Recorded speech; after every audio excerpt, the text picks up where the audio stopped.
হাদিকে গুলি করা সন্দেহভাজন ব্যক্তি নিষিদ্ধ ছাত্রলীগ নেতা। 1 মাস আগেও নেতৃত্ব দিয়েছেন কার্যক্রম নিষিদ্ধ রাজনৈতিক দল আওয়ামী লীগের মিছিলে। রাজধানীর বিজয়নগরের ঢাকা ৮ আসনের স্বতন্ত্র সংসদ সদস্য প্রার্থী ও ইনকিলাব মঞ্চের মুখপাত্র শরীফ ওসমান হাদিকে গুলি করা সন্ত্রাসীদের শনাক্ত করেছে ঢাকা মেট্রোপলিটন পুলিশ ডিএমপি। ঘটনাস্থলের সিসিটিভি ফুটেজ বিশ্লেষণ করে প্রাথমিকভাবে শনাক্ত করা ব্যক্তির নাম ফয়সাল করিম মাসুদ ওরফে দাউদ। চলতি বছরের ২৮ অক্টোবরেও তার নেতৃত্বে কয়েকজন মিলে আওয়ামী লীগের মিছিল করেছে।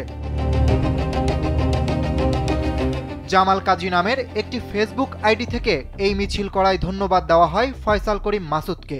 চলছে দেশের সর্ববৃহৎ প্রযুক্তি মেলা সিটিআইটি মেগা ফেয়ার ২০২৫। চলে আসুন ৮ থেকে ১৩ ডিসেম্বর আইডিবি ভবন, ঢাকা।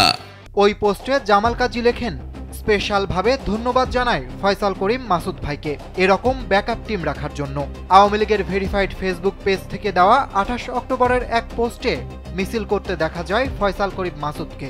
ওই পোস্টের ক্যাপশনে লেখা ছিল, অবৈধ ইউনূস সরকারের পদত্যাগের দাবিতে ঢাকা ১৩ আসনের আওয়ামী লীগ ও অঙ্গ সহযোগী সংগঠনের নেতাকর্মীদের বিক্ষোভ মিছিল। ঝটিকা ওই মিছিলের সামনেই ছিলেন মাসুদ। এর আগে সংবাদ মাধ্যম আল জাজিরার অনুসন্ধানী সাংবাদিক জুলকারনাইন সায়েদ তার ভেরিফাইড আইডিতে দেওয়া এক পোস্টে জানান, ফয়সাল করিম মাসুদ নামের এই ব্যক্তি ঢাকা মহানগর উত্তর এবং আদাবর ছাত্রলীগের সাবেক সভাপতি।